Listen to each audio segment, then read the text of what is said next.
Bienvenue, installez-vous.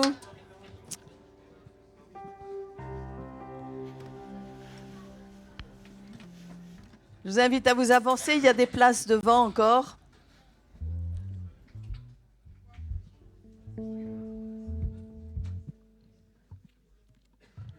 Voilà, on veut se rappeler que ce rassemblement, c'est un rassemblement de famille.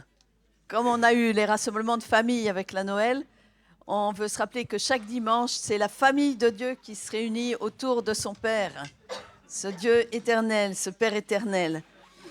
Alors nous voulons vraiment l'accueillir et lui dire sois le bienvenu. Merci Seigneur, merci Jésus, parce que tu nous as ouvert ce chemin vers notre Père et nous sommes heureux de faire partie de ta famille, d'être des enfants de Dieu à part entière, Seigneur, parce que tu nous as rachetés, tu as fait de nous de nouvelles créatures, Seigneur, et nous sommes au bénéfice de ta grâce renouvelée chaque jour à notre égard. Alors je te prie ce matin que ton esprit soit là, Seigneur, que ta présence soit sensible à nos cœurs, que nous puissions être au bénéfice de cette grâce qui vient d'en haut. Merci Jésus d'être là et de nous faire du bien, qu'au travers de ces chants aussi nous puissions exprimer toute notre adoration, notre louange pour toi Jésus et pour notre Père qui nous aime et qui a tout fait pour que nous soyons dans la joie et dans la paix. Merci Jésus et à ton nom la gloire Père. Amen.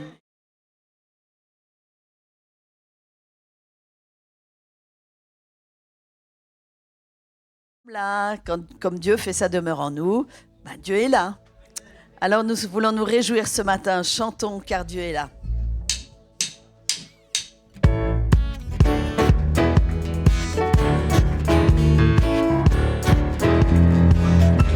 Chantons car Dieu est là, poussons des cris de joie, laissons-lui un trône de reconnaissance, un palais de louange.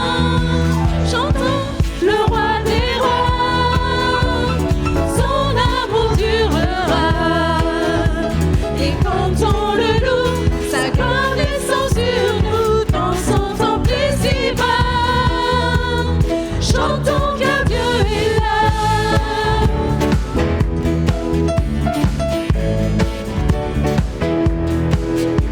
Jésus demeure au milieu de son peuple quand il vient l'adouer.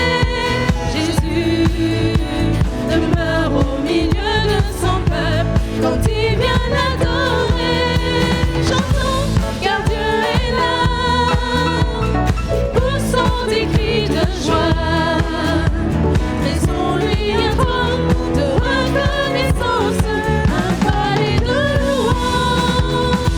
Chantons le roi des rois, son amour durera, et quand on le loue, sa gloire descend sur nous dans son temple si bas. Chantons car Dieu est là.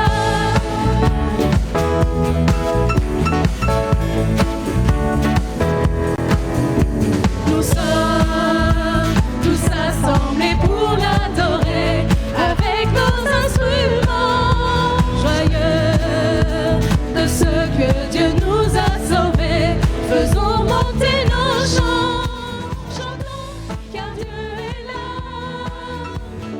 poussons des cris de joie, laissons-lui un trône de reconnaissance, un palais de louange. Chantons le roi des rois, son amour durera, et quand on le loue, sa gloire descend sur nous dans son temple si bas. Chantons car Dieu est là. Chantons car Dieu est là. Chantons car Dieu est là. Amen, Dieu est là. Vous aimez chanter? Vous aimez chanter à la gloire de Dieu? Vous aimez vous associer aux anges qui sont dans les cieux, qui chantent la gloire de notre Père? Alors on va reprendre un vieux chant qu'on avait chanté il y a longtemps à deux voix. Alors ce sont les messieurs qui vont d'abord répéter. On va faire un petit peu une chorale ce matin, hein, tous ensemble. Alors les messieurs vont répéter une fois avec les messieurs qui sont derrière moi. Et après, on prendra ce chant, Seigneur, que n'ai-je mille voix. Vous avez des voix, c'est pour louer Dieu. Chantons car Dieu est là. On fait monter un chant de louange. Et nos voix ce matin veulent élever notre Seigneur et notre Sauveur. Alors les messieurs.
Les messieurs qui étaient là il y a longtemps se rappellent de ce que vous chantiez un petit peu. Vous suivez bien les messieurs qui sont derrière moi et on chante tous ensemble afin de ne faire qu'une seule voix. On n'est pas 1000, mais tous ensemble, nous voulons faire une seule voix pour élever notre Seigneur.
Sublime, retentit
Amen. Bravo à la chorale de Poitiers qui a chanté les merveilles de notre Seigneur. Nous sommes unis pour louer son nom, pour louer ce roi des rois, ce Seigneur des seigneurs. Alléluia.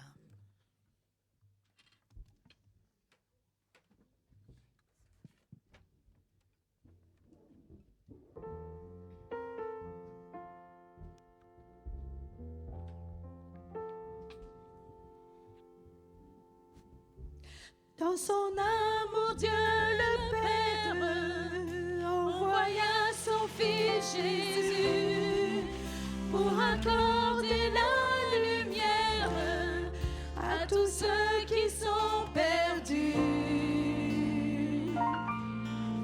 Il descendit sur la terre, mais les hommes l'ont rejeté.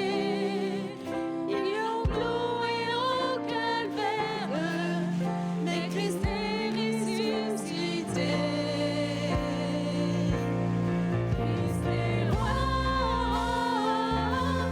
Christ est roi, Christ est roi, les rois. Christ est roi, Christ est roi, Christ est roi,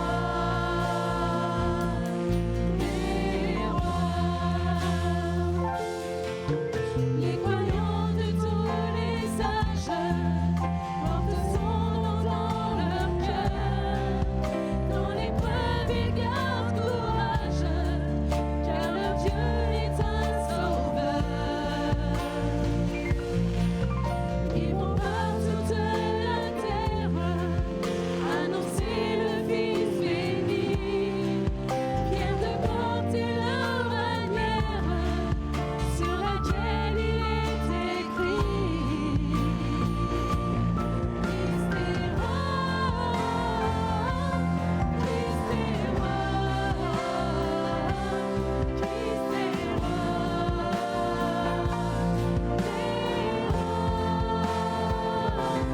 Christ est roi, Christ est roi, Christ est roi,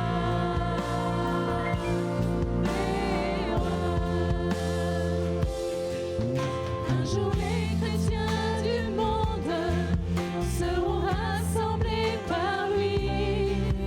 Ils sortiront de leur tombe, car en lui ils ont la vie. Ils formeront un royaume, le terre sera leur pays. Leur hymne sera un psaume à la gloire du Messie. Christ est roi, Christ est roi, Christ est roi, des rois. Christ est roi, Christ est roi, Christ est roi, des rois. Christ est roi, Christ est roi, Christ est roi, des rois. Christ est roi, Christ est roi, Christ est roi, des rois. Alléluia, Christ est roi. Il est assis sur son trône et nous voulons l'adorer en esprit, en vérité. À celui qui est assis au-dessus des cieux, qui règne sur l'univers éternellement. À lui soit l'honneur, la puissance, la louange, la gloire à jamais. Et tout son peuple ce matin, le peuple de Poitiers veut louer ce saint nom, cet éternel qui est dans les cieux. Alléluia.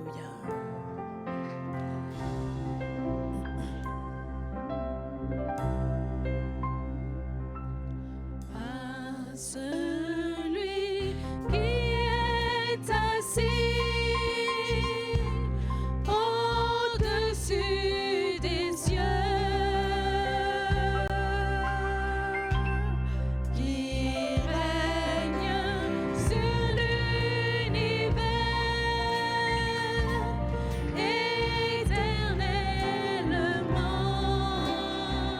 qui est assis. À celui qui est assis au-dessus des cieux, qui règne sur l'univers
de recevoir l'honneur, la louange, la gloire pour ton nom, Jésus.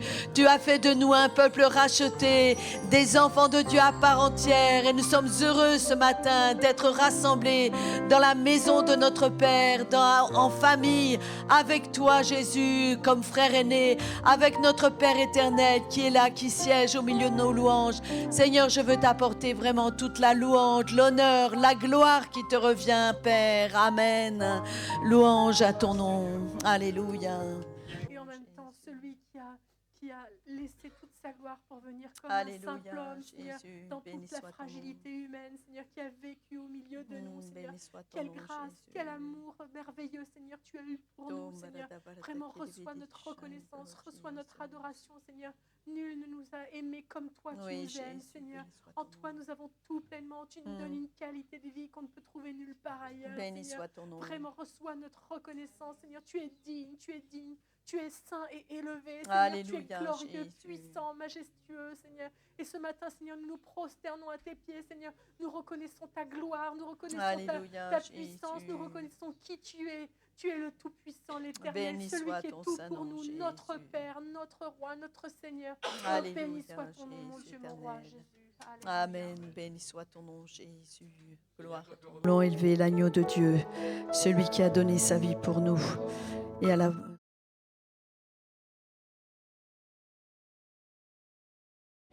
Les frères et sœurs à s'approcher dès que nous aurons terminé ce chant, afin que nous puissions aussi avoir ce moment de communion particulier autour du pain et de la coupe. Alléluia, Jésus.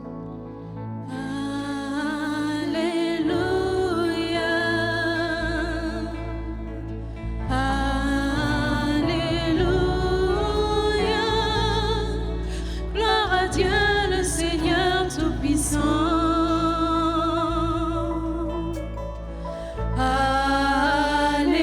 Alléluia.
pour ces éléments qui nous rassemblent autour de toi et nous voulons réaliser pleinement que nous faisons partie de ta famille, que nous t'avons accepté comme notre Sauveur, toi Jésus qui est venu sur terre. Nous avons accepté que Dieu soit notre Père, qu'il soit celui qui inspire notre vie, qui nous conduise jour après jour dans la sainteté. Aussi, je te prie de bénir ces éléments, Seigneur, afin qu'ensemble, nous puissions réaliser toute ta grâce, qu'au travers de ce partage, nous puissions aussi que tu as donné ta vie, réaliser que tu as donné ta vie. Tu as donné ton corps, tu as donné ton sang, Seigneur, pour que nous ayons la vie et la vie éternelle, la vie en abondance, Seigneur. Je veux te louer pour ce temps qui nous rassemble, te louer pour ton amour et ta fidélité. Béni soit ton saint nom, Père. Alléluia, béni soit ton nom. Continuons à louer le Seigneur. Participer à ce repas et prendre ce pain qui est le symbole du corps de Jésus qui a été meurtri pour chacun de nous. Et boire cette coupe qui est le symbole de son sang qui a été versé pour que nous soyons purifiés.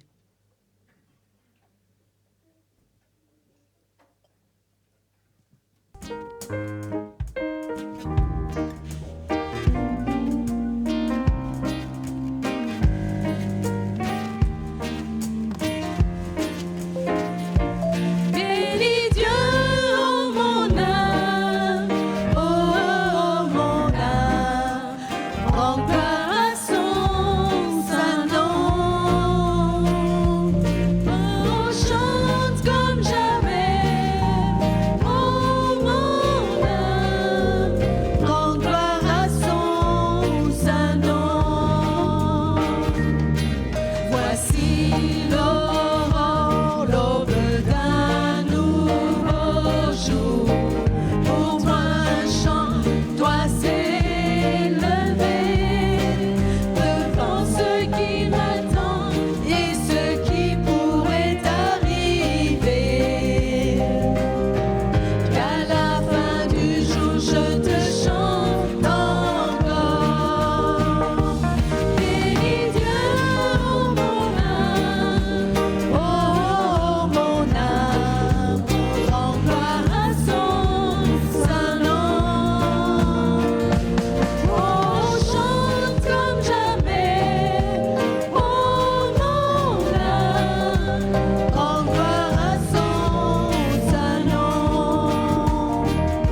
de notre Seigneur.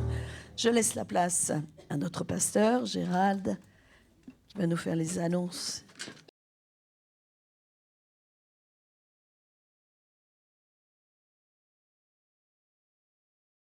Que Jean écrit un évangile, une apocalypse. Alors on l'appelle communément l'Apocalypse, mais en réalité dans la Bible il y a plusieurs apocalypses et il y a trois petites épîtres, dont une, c'est la troisième. On va lire le verset 2. Vous écoutez bien, bien-aimé, je souhaite que tu prospères à tous égards et sois en bonne santé comme prospère l'état de ton âme. Voilà, c'est sur ce verset-là que j'aimerais vous parler ce matin et vous parler sur la prospérité. L'idée que l'on se fait de la prospérité, de l'abondance, si vous voulez, n'est pas forcément biblique. Nous, quand on pense à la prospérité, on pense avoir beaucoup d'argent, d'être prospère. Arrêtez souvent la prospérité, on la ramène à des considérations matérielles, financières. On a le gros ventre, donc on est riche, hein, c'est un petit peu ça, c'était un petit peu les images sont véhiculées. Alors que pour la Bible, la prospérité, c'est avant tout de la générosité. De la générosité. Et quand la Bible nous parle de la prospérité, elle commence par la générosité. Puis après viendra la prospérité. Il y a un verset qui est très significatif dans les Proverbes. Il nous dit ceci, « L'âme bienfaisante sera rassasiée et celui qui arrose sera arrosé. » D'ailleurs, tu nous avais fait un très beau tableau, Joël, il y a quelques années. Tu t'en souviens? Et tu as marqué ce verset biblique. On t'avait invité à la maison, tu as marqué ce verset biblique, ça m'avait énormément touché. L'âme bienfaisante sera rassasiée et celui qui arrose sera lui-même arrosé. Il est regrettable que la prospérité soit dans notre esprit une simple question d'argent. Voilà, donc quelqu'un a de l'argent, il est avare comme un rat, hein, si vous voulez, il est assis sur ses deniers, voilà, il en jouit tout seul dans son coin. Voilà, c'est la prospérité, alors que la prospérité implique bien plus que cela, que d'avoir de l'argent, de capitaliser, etc. La prospérité agit dans tous les domaines de notre vie. Par exemple, quelqu'un qui aura de la joie, il est prospère dans la joie, ben, il va communiquer de la joie autour de lui. Et je trouve ça fabuleux, hein, que quelqu'un qui a un trop plein de joie la communique autour de lui. Quelqu'un qui vit dans la paix puisse la communiquer, qu'il y ait vraiment en lui un trop plein de paix qui se communique, qui va enrichir d'autres personnes, les enthousiasmer, leur faire du bien, etc. Et je crois que tous les domaines de notre vie peuvent être prospères. J'ai dit oui parce que c'est vrai, je n'ai pas beaucoup d'argent. De toute façon, vous avez beaucoup plus, même si vous avez peu d'argent, vous avez beaucoup plus d'argent que des gens sur Terre. Vous avez des sociétés où quelqu'un va travailler une journée entière pour arriver à se nourrir d'un seul repas. Donc on est vraiment nantis en Europe, on est privilégié. Ben, quelque part, même si on se plaint, avouons-le quand même que c'est pas si mal que ça et qu'on a un pays prospère et chacun nous bénéficions de cette prospérité, en tout cas matérielle.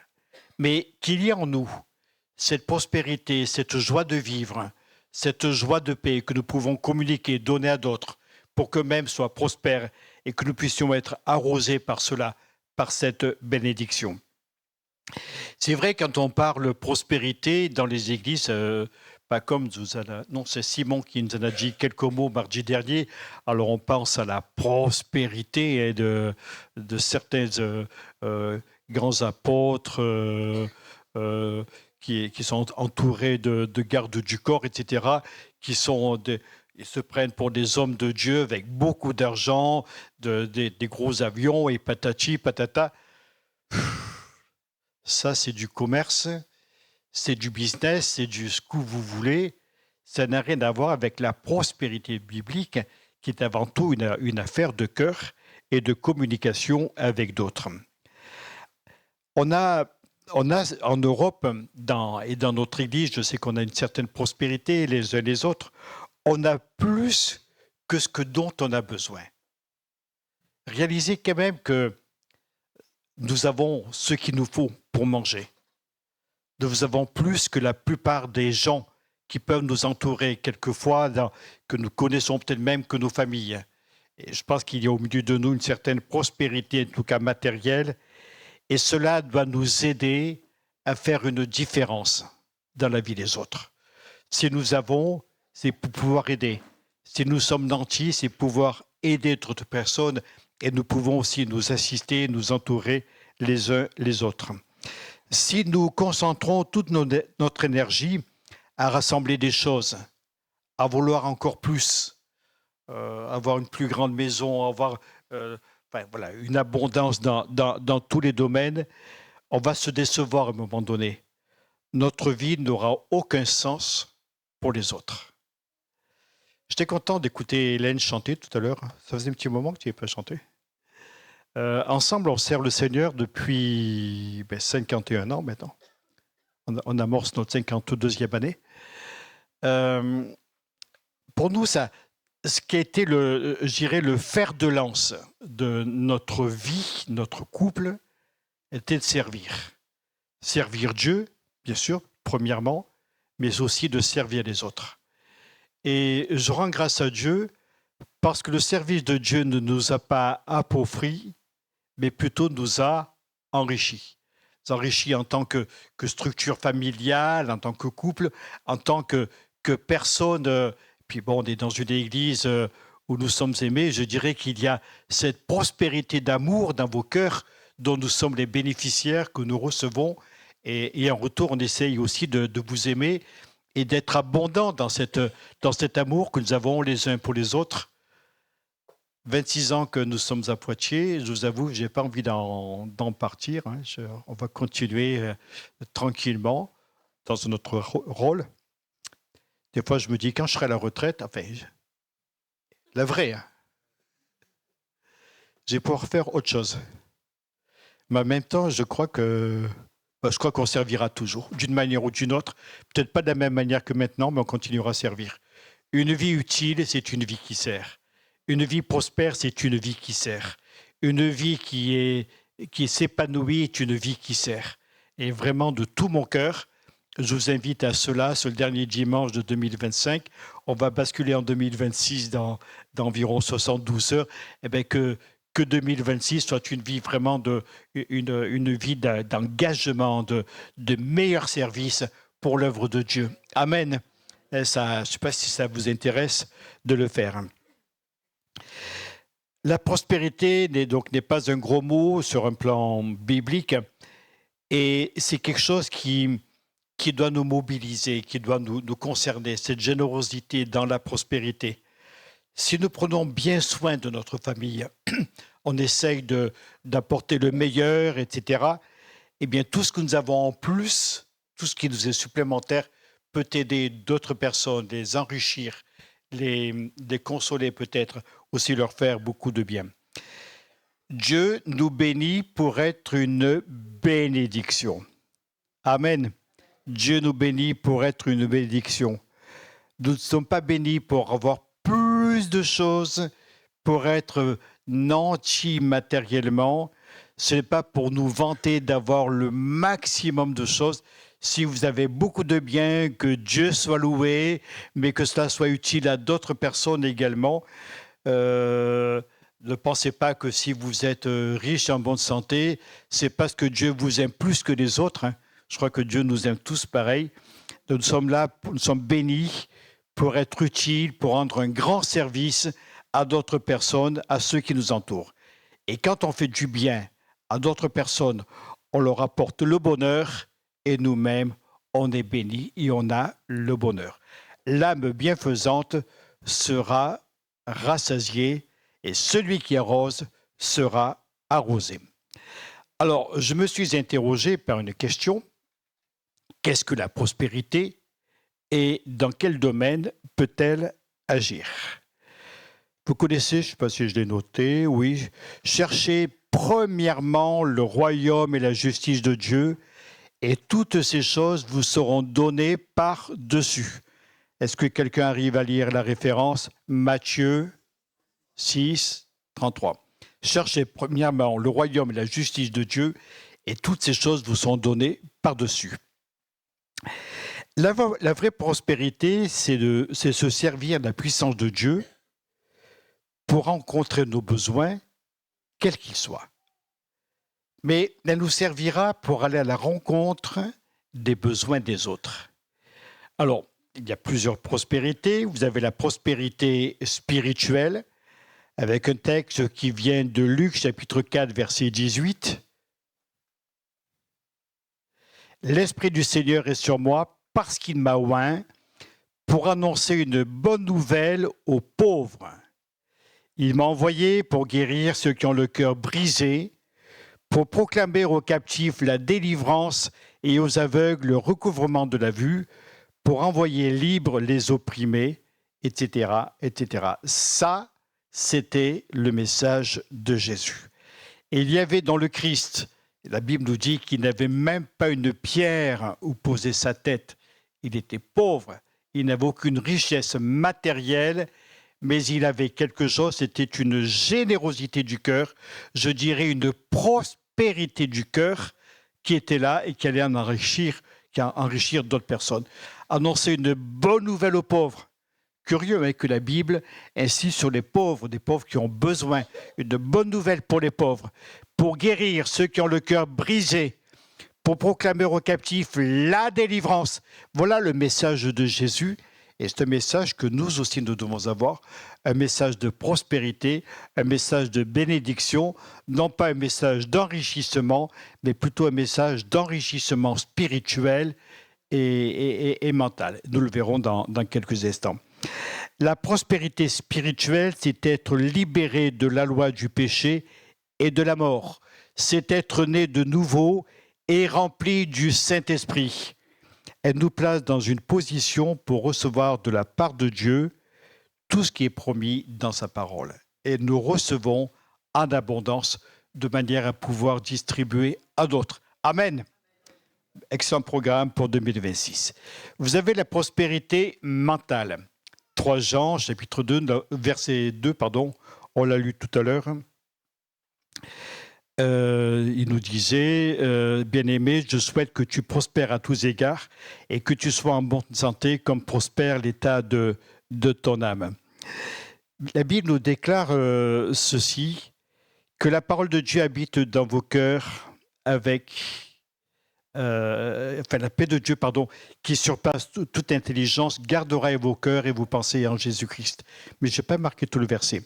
Ne vous inquiétez de rien, mais en toute chose, faites connaître vos besoins à Dieu par des prières et des supplications avec des actions de grâce. Quelqu'un qui a une générosité du cœur est aussi un adorateur. Un adorateur. Vous savez, moi je dirais que le monde est séparé en deux. Vous avez les plaintifs, les adorateurs. Les plaintifs, ils n'ont rien. Et, même s'ils ont des milliards, ils n'ont rien. Vous avez envie de leur dire, fais un peu la manche pour recevoir un petit peu de bonheur, un peu de joie de vivre. Alors que quand on a cette plénitude de vie, cette paix de Dieu en nous, eh bien, nous sommes capables de l'apporter à d'autres. Et cela doit nous caractériser. Que cette fin d'année, que 2026 qui pointe son nez, soit pour nous l'occasion d'exercer cette miséricorde, d'exercer cette générosité à l'égard des autres. Vous savez, pour prospérer mentalement, on doit être en mesure de contrôler notre pensée. On a du mal parfois à contrôler nos pensées. On le voit par exemple quand on est à un feu rouge, notre voiture piaffe d'impatience, nous sommes là. Puis la personne qui est devant nous a du mal à réagir, à passer sa première, et puis à démarrer. Nous sommes là, et nous piaffons, nous sommes là en train de commencer à invectiver. Va-t-il démarrer ou démarrera-t-il pas? Il commence à m'énerver. Ça fait déjà 3 fois qu'il me fait le coup à deux feux. Ben, laissez-le faire. Laissez-le faire. La vie est tranquille. On a une amie, une très chère amie, qui nous téléphone parfois alors qu'elle est en train de conduire. Le problème, c'est que quand elle n'est pas contente après un conducteur, ça s'entend dans le téléphone. Mais qu'est-ce qu'il fait celui-là? Ça va bien, Gérald? Ouais, ça va bien. Oh, il m'énerve, hein, il m'énerve. Encore une fois, il m'a grillé la priorité. Et Hélène, ça va? Ouais, ça va bien. Et toi? Oh là là, mais il est pénible. Voilà, donc, je pense qu'il vaut mieux avoir une pensée qui soit, qu'on contrôle. Hein, et la véritable prospérité, justement mentale, c'est d'arriver à contrôler notre pensée, notre émotivité, contrôler notre volonté. Nous sommes appelés aussi à nous contrôler nous-mêmes. La prospérité de la pensée vient lorsque nous nous servons de la connaissance que nous avons acquise dans la parole de Dieu. Parce qu'il y a des choses qui nous sont dites, que nous allons recevoir, nous allons garder. Et lorsque nous prenons le contrôle de notre pensée, eh bien, notre pensée ne va pas nous envoyer n'importe où, elle ne va pas nous faire perdre notre calme ou notre patience. Apprenons à contrôler nos vies. Je me suis rendu compte, ça fait quelques jours que je conduis maintenant, je me suis rendu compte que m'énerver, ça vous arrive de vous énerver au volant? Vous savez que ça ne sert à rien? Mais alors, rien du tout. Rien du tout. Ça ne fait qu'augmenter votre stress, vous rendre morose, parfois déclencher des conflits, et ça ne sert à rien. Restez calme. Conduisez calmement. D'abord, vous économiserez de l'énergie, moins de carburant, moins de fatigue, et vous serez sûr d'arriver à bon port sans laisser une aile en cours de route ou sans endommager votre pare-choc. Apprenons à nous contrôler. Il est parlé également dans mon esprit de la prospérité physique. Et voilà ce qui nous est dit de la part de Pierre. Jésus, lui qui a porté lui-même nos péchés en son corps sur le bois, afin que, morts au péché, nous vivions pour la justice, lui par les meurtrissures duquel vous avez été guéris. Et là, c'est une prospérité qui est extraordinaire parce qu'il nous est demandé justement de prier pour les malades, il nous est demandé de recevoir la guérison divine. Alors, en cette période de troubles de santé, où il y a des gens masqués, où nous sommes malades les uns les autres, mais recevons notre guérison, saisissons-la par la foi, parce que la parole de Dieu nous veut prospères sur le plan physique, sur le plan mental, sur le plan spirituel, sur le plan de notre santé. Et en début d'année, on va se souhaiter bonne année, bonne santé. Mais moi, je termine l'année en vous disant, continuez à être en bonne santé et commencez bien l'année 2026 en étant en bonne santé. Donnez, et il vous sera donné, nous est-il dit. Il nous est demandé d'être généreux et d'avoir cette générosité physique également. Et Dieu nous comble toutes ses grâces. Il nous permet de posséder des tas de choses, de quoi répondre à nos propres besoins, mais également aux besoins des autres. Alors, pour terminer, j'aimerais voir une autre pensée. Comment se comporter pour prospérer? Alors, comment on va faire? Premièrement, je prospère en mettant Dieu en premier. Apprendre à mettre Dieu en premier. C'est pas facile. Avant nos intérêts, avant notre manière de faire, de penser, de raisonner. Je dirais avant notre vie d'église, avant notre femme, avant notre mari, avant nos enfants. Dieu en premier. Et vous remarquerez que si vous mettez Dieu en premier, Dieu sera fidèle. Ce qui fait que vous serez bien sur le plan familial, sur le plan du couple, sur le plan de votre vie d'église. Apprendre à mettre Dieu en premier. Ça veut dire quoi finalement, mettre Dieu en premier? Est-ce que quelqu'un aurait une réponse pour ça? Ça veut dire quoi, mettre Dieu en premier? Christophe?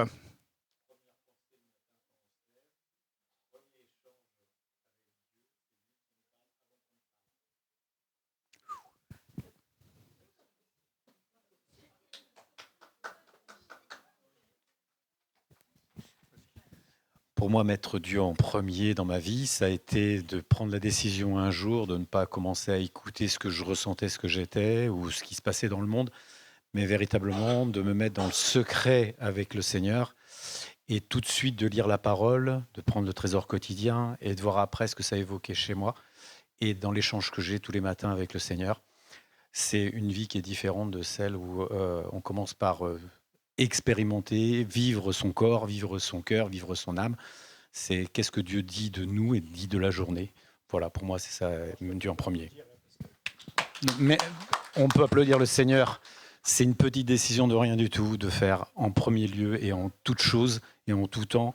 Chaque fois que je ne le fais pas, c'est une erreur et je lui dis pardon parce qu'en fait, il ne peut pas me bénir si moi, je ne fais pas la première petite démarche de le mettre en premier. Excellent. Ben, je crois que vous avez la réponse. Alors écoutez, je vais continuer. Je prospère en maintenant mon intégrité. Est-ce que quelqu'un veut nous dire quelque chose pour ça? Je n'ai pas prévu de le faire, mais comme j'ai marqué que ça sur mes notes, j'ai rien pour remplir, donc je vais remplir par vous. Là. Alors, je prospère en maintenant mon intégrité. Je vous prends froid, là. Vous vous attendiez pas à celle-là. Hein? Séraphine. Tiens, je devrais le faire plus souvent, ça. Faire travailler les gens. Alors pour moi, maintenir son intégrité, j'ai lu dernièrement,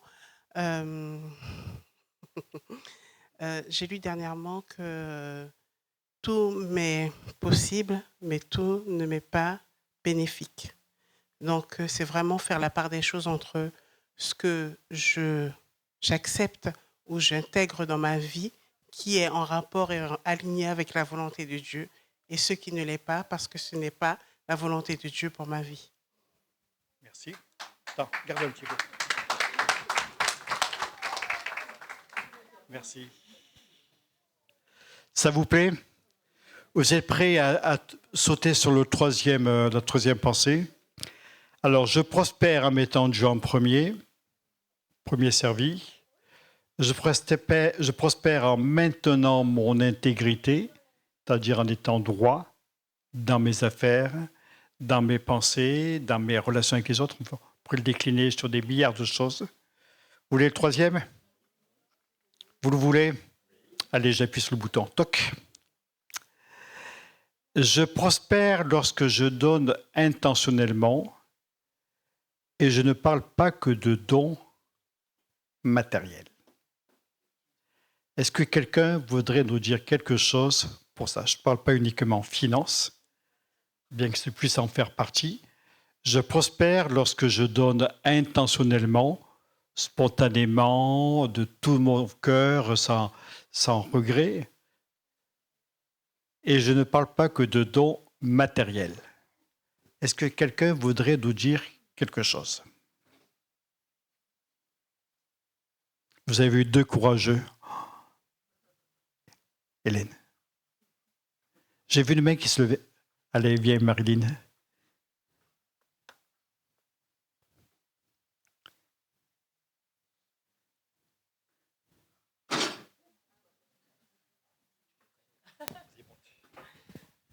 Marilyn. Alors, je pense que donner intentionnellement, c'est donner du temps, du partage avec les frères, les sœurs, mais aussi avec les gens qui nous entourent, notre famille, avoir le cœur sur la main, comme on dit, de ressentir la souffrance des autres et d'être bienveillant envers eux. C'est bien. Voilà. Merci Marilyn. Ça vous arrive, ça? Je vais vous poser une question. Par exemple, vous faites du bien à des gens. Ça vous arrive de faire du bien à quelqu'un et vous avez l'impression que ça ne servit à rien. Je vais même plus loin. C'est souvent des gens qu'on a servis, qu'on a aimés, qu'on a aidés, qui nous trahissent le plus souvent. Ça vous arrive, ça? Et là, vous vous dites quoi? Plus jamais ça. Je suis le seul à qui c'est arrivé? Non. Si ça vous est arrivé une fois, levez la main. Bon, ça va, on est quelques-uns. Je me sens pas tout seul dans le club. Et c'est vrai, je crois qu'il ne faut pas se décourager. Même si tu as eu l'impression d'avoir été filouté, excusez-moi le terme, ou bien escroqué, ou avoir été trahi 9 fois sur 10, fais-le quand même une fois. Même qu'une fois, de plus. Et certainement que tu ne seras pas trahi. En tout cas, ne regrette jamais le bien que tu peux faire. Avec les années, j'ai appris à regretter le mal que je peux faire. Parce qu'il m'est arrivé de le faire. Alors, j'essaie de le faire de moins en moins, mais ça m'est arrivé. Parce que bon, je suis assez cinglant dans mes paroles. Et par exemple, quelqu'un m'ennuyait, splatch, ça partait. Et si vous voulez, bon, j'ai une certaine sensibilité. Et le splatch qui partait était toujours très, très incisif. Des fois très, très masqué. Et qui laissait la personne par terre. Et j'étais fier. Tu as vu, Hélène, qu'est-ce que je lui ai dit? C'est pas vrai? Bien. Hein? Ça, c'est pas de la générosité. Ça, ce n'est pas de la prospérité. C'est une forme d'abondance, mais pas forcément une abondance pour les autres. Je prospère lorsque je donne intentionnellement et je ne parle pas que de dons matériels. Et puis aussi, mon quatrième, je n'en ai pas de cinquième. Je prospère j'en ai 5, pardon. Je prospère lorsque je donne généreusement de mon temps, de mon argent, de ma gentillesse, de mon service, et la liste n'est pas limitée. Quelqu'un vient appuyer ce point? Ah, tu voulais venir, Evelina? Voilà, qui veut appuyer ce point-là, maintenant? Ce point, pas celui-là, hein? Ce point. Qui? Je connais des tas de gens généreux avec un cœur immense dans l'Église. Je vous préviens, je vous appelle si vous ne venez pas. Qui vient? Nathalie, je te sens bien. Nathalie, si j'aurais su, j'aurais pas venu.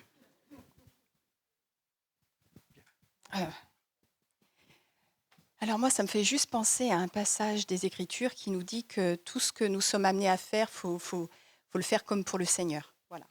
Tout ce que je voulais. De tout notre cœur comme pour le Seigneur. Attends, tiens un petit peu. Voilà, c'est tout. Merci. Et puis le cinquième et dernier. Je prospère quand je reste dépendant de Dieu. Dépendant de Dieu. Lévi et Marjorie, tu as des choses à nous dire?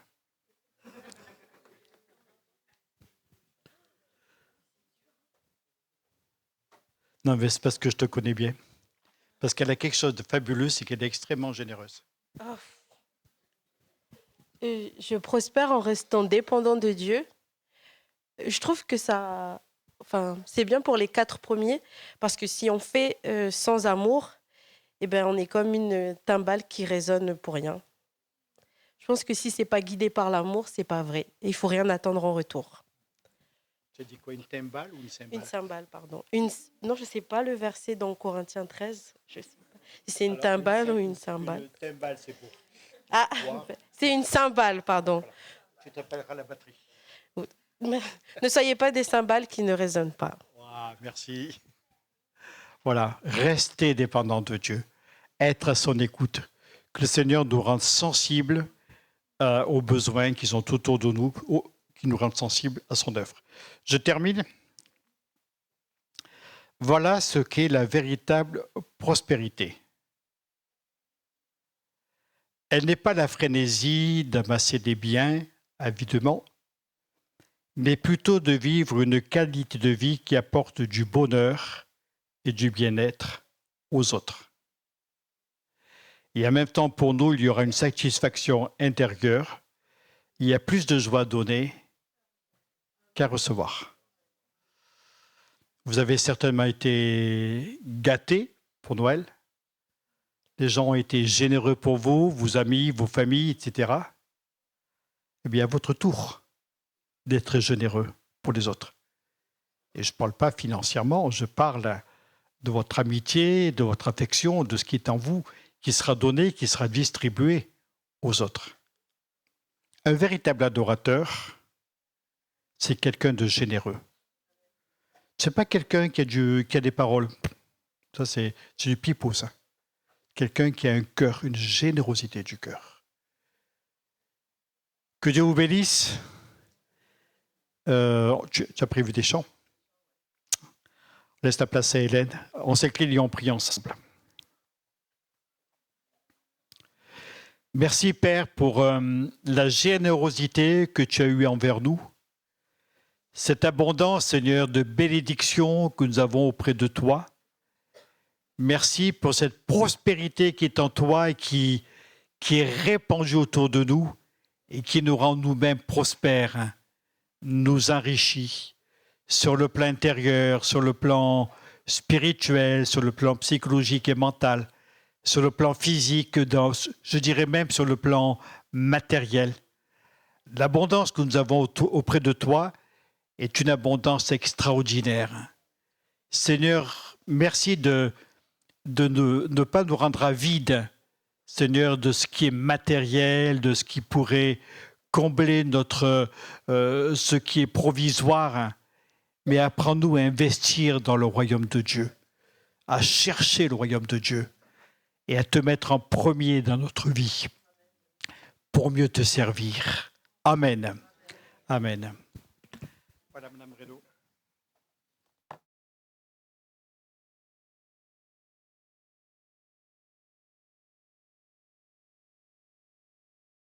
En louant le Seigneur et en réalisant que nous sommes la famille de Dieu, on va continuer et terminer ces moments en réalisant aussi la sainteté qu'il y a dans sa présence. Et il n'y a pas seulement les anges, tous les anges louent sa sainteté. Savez-vous que vous êtes des anges et que vous avez le droit de louer le Seigneur, de vous exprimer devant lui? Tous les anges louent sa sainteté, l'univers crie sa majesté. Nous, ce matin, nous voulons être généreux dans notre louange, nous voulons être généreux dans notre reconnaissance vis-à-vis de notre Père, de tout ce qu'il a accompli. Merci Seigneur pour cette parole qui nous invite tout à nouveau à faire preuve de générosité afin d'être prospère à tous égards comme prospère l'état de notre âme. Amen.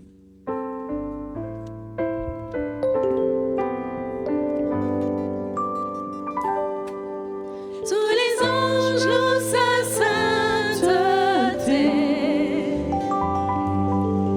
L'univers crie sa majesté. Chantons gloire et puissance, force et louange à l'agneau.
Jésus. Merci pour ce temps privilégié que nous avons pu avoir durant cette matinée, Seigneur. Nous voulons repartir de ce lieu en réalisant que tu nous as tant donné.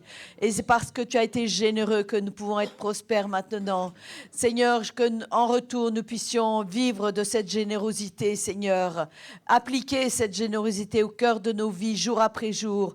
Et que dans ces derniers jours de l'année, nous puissions faire preuve de cette générosité afin de voir la prospérité grandir dans nos vies, dans nos cœurs, dans nos mentalités, dans notre corps, Seigneur. Et que nous soyons un temple qui soit à ton honneur, Jésus. Toi seul dois être au centre de notre vie. Toi seul dois être élevé. Merci, Jésus, d'être avec nous, de nous garder dans ta paix, de nous raccompagner. Béni soit ton Saint-Nom. Amen.